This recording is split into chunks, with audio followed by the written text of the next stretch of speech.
Customer Experience não é algo que você implementa pontualmente. Não tem início, meio e fim como se fosse um projeto. Não é um time também que magicamente sozinho vai fazer a empresa inteira ser centrada no cliente. Customer Experience é um programa. Tem início sim, mas não tem fim. É uma evolução constante, degrau após degrau, melhoria após melhoria e uma mudança evolutiva na cultura da empresa. Depois de tantos projetos vistos pela Kentricus, a gente consegue passar algumas dicas para você. A gente queria agora passar algumas ideias de o que são erros nessa implementação de um programa de CX. Algumas coisas reais que a gente vê acontecendo no mercado e a gente deixa como uma dica aqui para você evitar. O primeiro erro seria entender apenas parte do cenário de conceitos em centralidade no cliente. Existe uma multitude de teorias, de conceitos, de métodos a serem usados, e às vezes a empresa percebe e compreende alguns deles, por exemplo, o NPS, e magicamente quer que só com a implementação do NPS a empresa inteira siga na centralização. O que a gente sugere é ter um mínimo de entendimento mais abrangente, entender Customer Experience, Customer Success, Customer Support, centralidade no cliente de uma maneira ampla, mas não precisa ser muito profunda nesse início, e aí sim você vai começar a entender o tamanho do quebra-cabeças que tem que ser movimentado.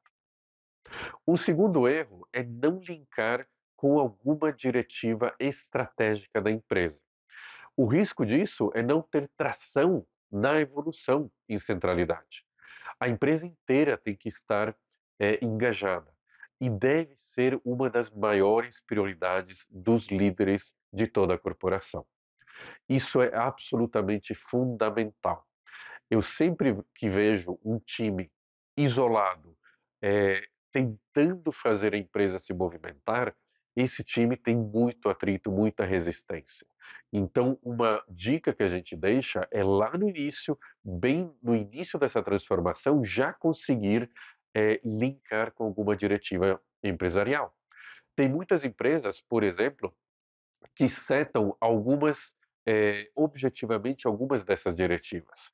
Nesse ano, a gente quer ser o número um na percepção de qualidade do nosso cliente. Ou nesse ano, a gente quer conquistar um mercado internacional com um mínimo de X%. Não importa quais sejam as diretivas, contanto que alguma delas seja um link para você conectar as iniciativas de centralidade. Um terceiro erro seria engajar unicamente um pequeno time, geralmente chamado time de CX, e não a empresa como um todo. Como eu acabei de falar, é necessário engajamento geral. E se a gente não conseguir essa movimentação de todas as áreas, vamos começar a ter uma resistência elevada demais em alguns silos da empresa. CX transforma, CX evolui toda a organização. Então, mais cedo ou mais tarde, essa evolução vai tocar em absolutamente todas as áreas da empresa. Um quarto erro seria setar uma expectativa de ser um projeto. Como eu falei no início agora, não é algo que tem início, meio e fim. É um modus operandi que a gente está falando. É uma evolução sem fim para a empresa.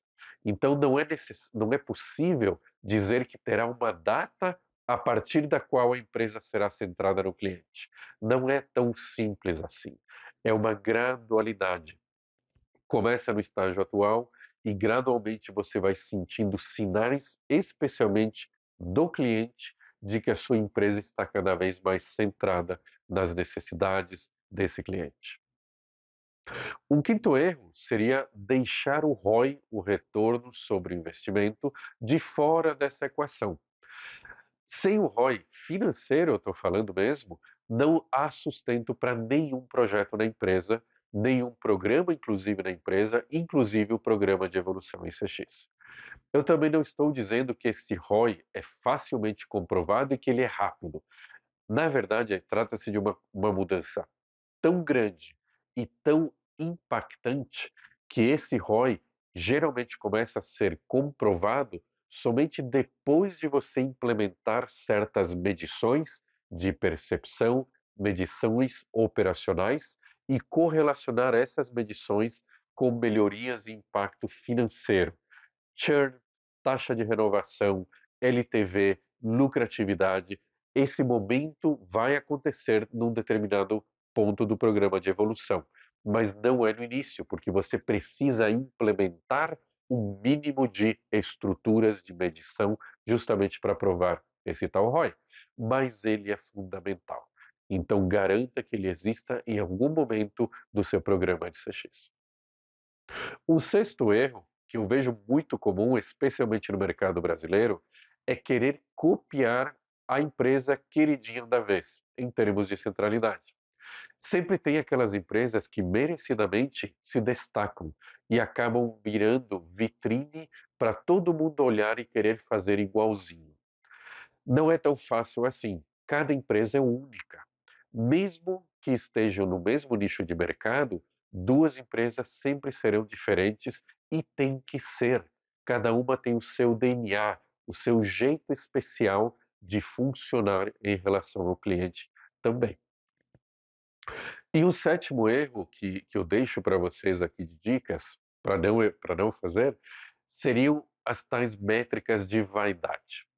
Quem nunca viu uma empresa se vangloriando, por exemplo, do NPS, que é a métrica de vaidade mais comum hoje em dia?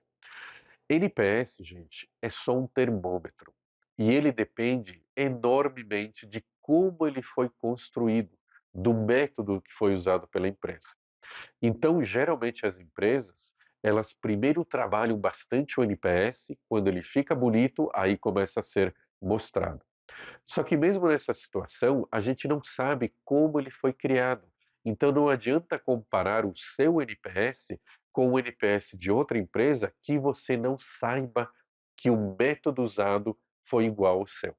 Se as duas empresas forem aderentes ao método original do NPS, tudo bem, a gente está falando a mesma língua, mas geralmente esse NPS ele sofre algumas mudanças na implementação da realidade da empresa.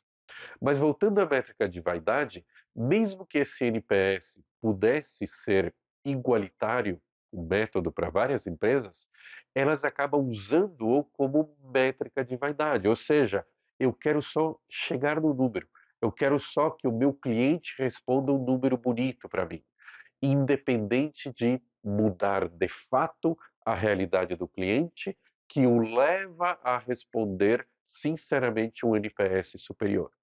Então, métrica de vaidade é aquela empresa que trabalha de tal forma a pesquisa e a forma de coagir até o cliente a responder bem, que o número está bonito, mas quando você vai ver a experiência real do cliente, ela não corresponde àquele número bonito.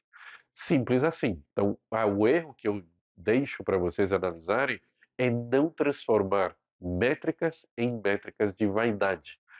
As métricas deveriam ser unicamente uma representação da percepção que o seu cliente tem sobre você, baseado em duas coisas.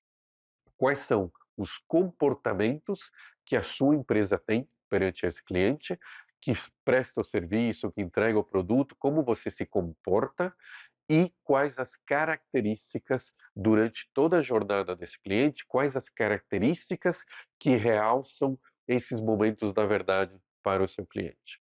Então, finalizando, esses erros todos são coisas comuns do mercado. É fácil a gente se encontrar preso num desses erros, mas eu espero que, ao deixá-los claramente listados aqui para você, te ajude a criar um programa de evolução em CX muito sólido, com muito sucesso. Muito obrigado.